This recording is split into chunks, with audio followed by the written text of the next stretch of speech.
March 1945. Tokyo, a city built of wood and paper, about to face a storm of fire. No one in Japan imagined that one single night could change the destiny of their empire. But when the American B-29s came, the sky itself became a weapon. More than bombs fell on Tokyo that night. Fire fell, a fire so powerful, it created its own wind, a fire so cruel. The air itself began to burn.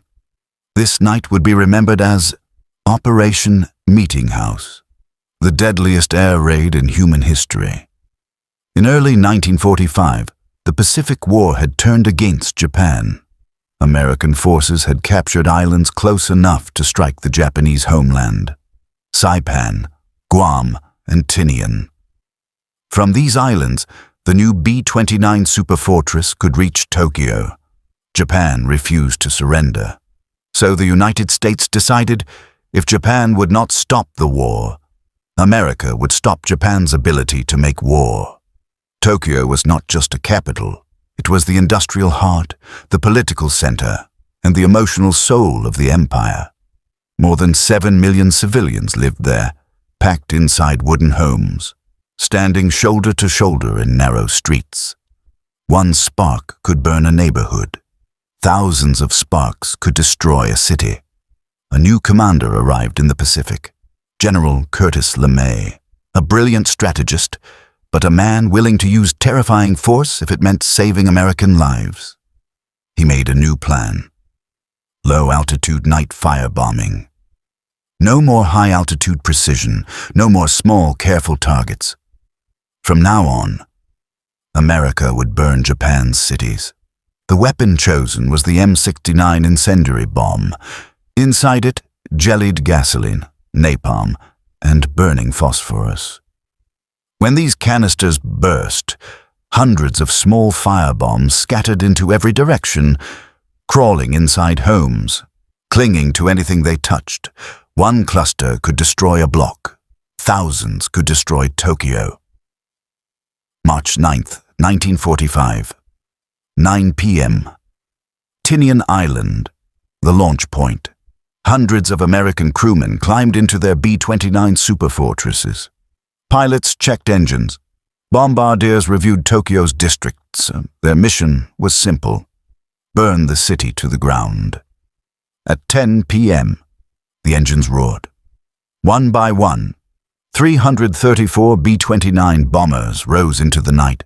The flight across the Pacific was silent. Each man knew that what he was about to do would change the world. Just after midnight, March 10th, Tokyo's air raid sirens screamed alive. Families woke in panic. Mothers grabbed their children. People rushed toward shelters. But nothing could prepare them for what was coming. 12:08 a.m. The first American plane dropped magnesium marker bombs, creating a burning X, the center of the kill zone. Then the sky opened. Thousands of incendiaries rained down, each one exploding into a burst of fire. Wooden houses ignited instantly. Bamboo roofs became torches. Whole streets turned into rivers of flame. So Tokyo was burning. At first, citizens tried to fight the fire. Buckets of water, wet towels, sand, but nothing slowed the flames. The fire spread faster than people could run. The heat rose so high, it created its own wind, a hurricane of fire. Flames leapt over rivers and fire breaks. Firestorms twisted into the sky like fiery tornadoes, pulling people off their feet. Children were ripped from their parents' arms. Families vanished inside walls of fire. Millions screamed, but no help could reach them. Tokyo was alone. Above the burning city, American pilots flew low, so low they could smell the burning rising into their cockpits. The heat scorched the metal of their aircraft, but wave after wave kept coming. For more than 3 hours, they dropped fire without stopping. People rushed to the rivers, but the water boiled. Survivors trying to swim found themselves trapped between burning bodies. Other families hid in underground shelters, but the firestorm sucked out the oxygen.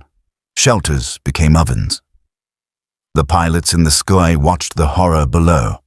Some believed this attack would finally end the war. Others remained silent.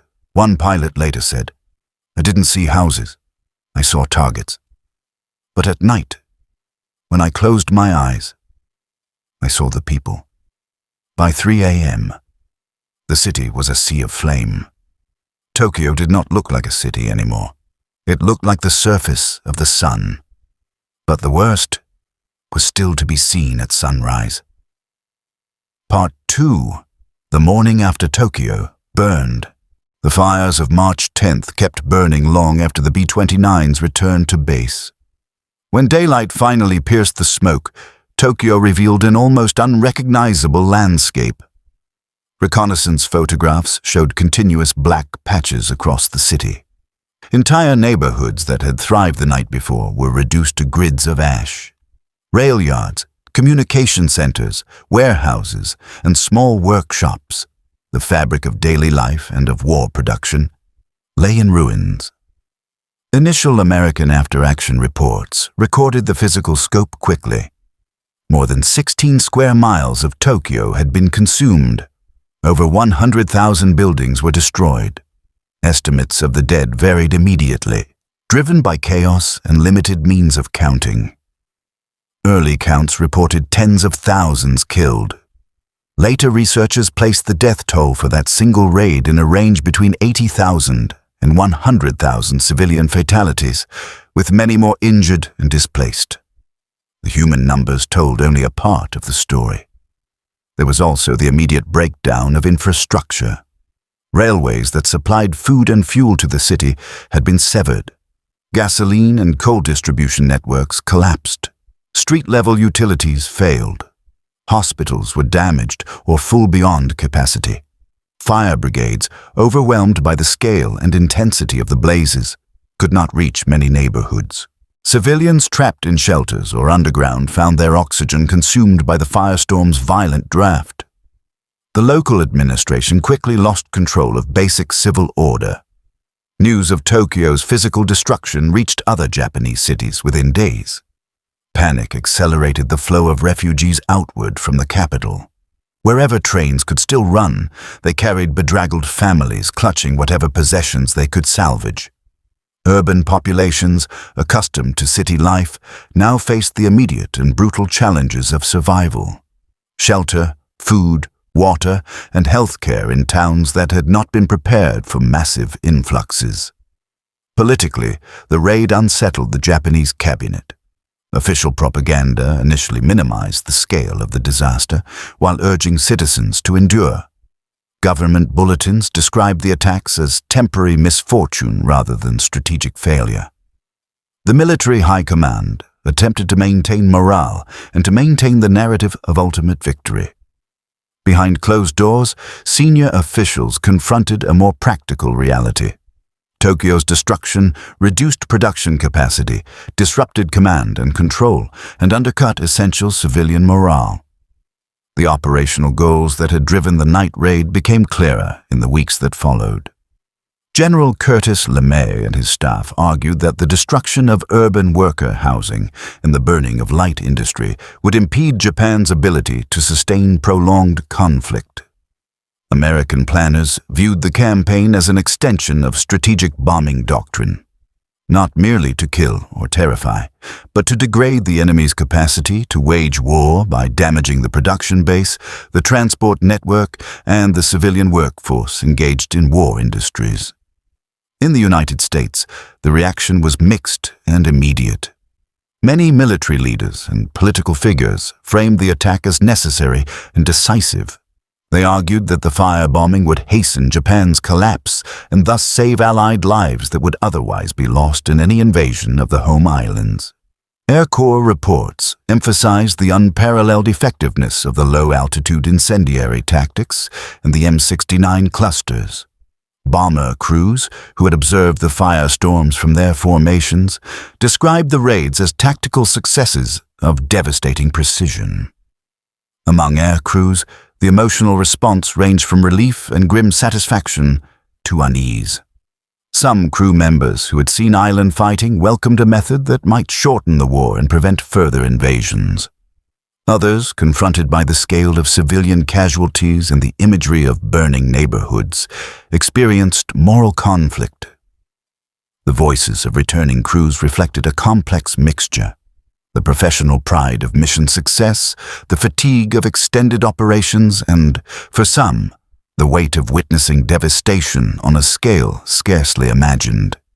International observers, including neutral journalists and diplomats, soon learned of the magnitude of Tokyo's devastation. Coverage spread through reports and photographs.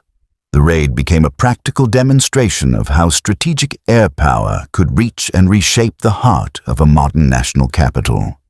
Scholars and military analysts debated the ethics and efficacy of area incendiary bombing.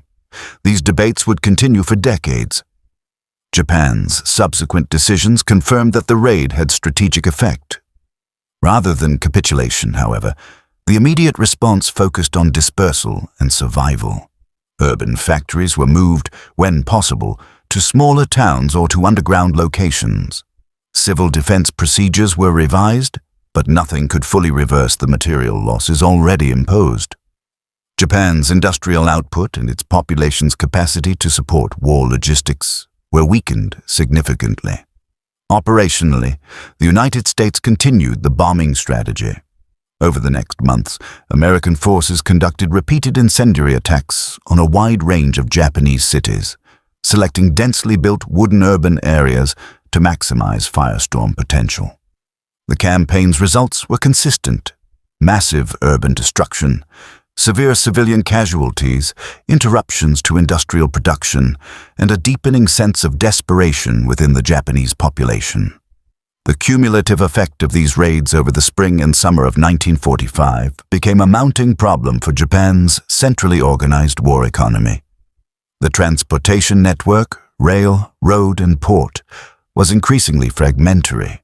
Essential raw materials and finished components could not be shifted efficiently between remaining factories. Skilled labor was in short supply, and repeated attacks denied workers the steady, protected environment needed to sustain complex industrial operations. The transportation network, rail, road, and port, was increasingly fragmentary. Essential raw materials and finished components could not be shifted efficiently between remaining factories. Skilled labor was in short supply, and repeated attacks denied workers the steady, protected environment needed to sustain complex industrial operations. Beyond materials and infrastructure, the moral and psychological damage to Japan was profound. Civilians who had once accepted sacrifice as a national duty began to question the logic of further endurance. Reports from Japanese officials indicated a growing number of petitions for peace from local leaders and industrial managers who could no longer guarantee their community's survival if attacks continued. It is important to place this sequence of raids in a broader strategic context. By 1945, Allied planners had multiple goals: to incapacitate Japan's industrial base, to sever the logistical arteries supporting military units, to force a political reaction that could open the door to surrender, and to do so in a manner that would be less costly than a direct amphibious invasion of the Japanese home islands. The firebombing campaign was, for American planners, a means to reduce casualties on both sides by compelling Japan's leadership to negotiate before an invasion became necessary. Nevertheless, within Japanese leadership, opinions remained divided. Some military hardliners insisted on continued resistance regardless of civilian loss. Some in the government quietly explored whether diplomatic channels might produce terms preserving elements of national sovereignty. These internal conflicts, however, had to contend with the cultural and political structures of the Japanese state, the central role of the emperor in national identity, and the reluctance of the military to accept defeat. When other key events unfolded later in 1945, including the Soviet Union's declaration of war against Japan and its rapid advance into Manchuria, the cumulative pressure on Japan's leadership intensified. The atomic bombings of Hiroshima and Nagasaki, arriving only months after Tokyo's destruction, added a new and unprecedented scale of destruction to the calculus. Together, the sustained incendiary campaign, the Soviet entry into the war, and the atomic attacks produced a strategic environment in which the Japanese government concluded that continuing the conflict was futile. After the surrender, attention turned to recovery and to the legal and moral questions raised by the bombing campaigns. Scholars, survivors, and participants debated the necessity and legality of targeting urban areas whose civilian populations bore the brunt of the destruction. Some asserted that the firebombing was regrettable but militarily justified in the effort to end the war quickly. Others argued that the deliberate targeting of civilian population centers crossed ethical boundaries and constituted crimes against non-combatants. The legacy of the March 1945 Tokyo raid and the broader incendiary campaign is complex.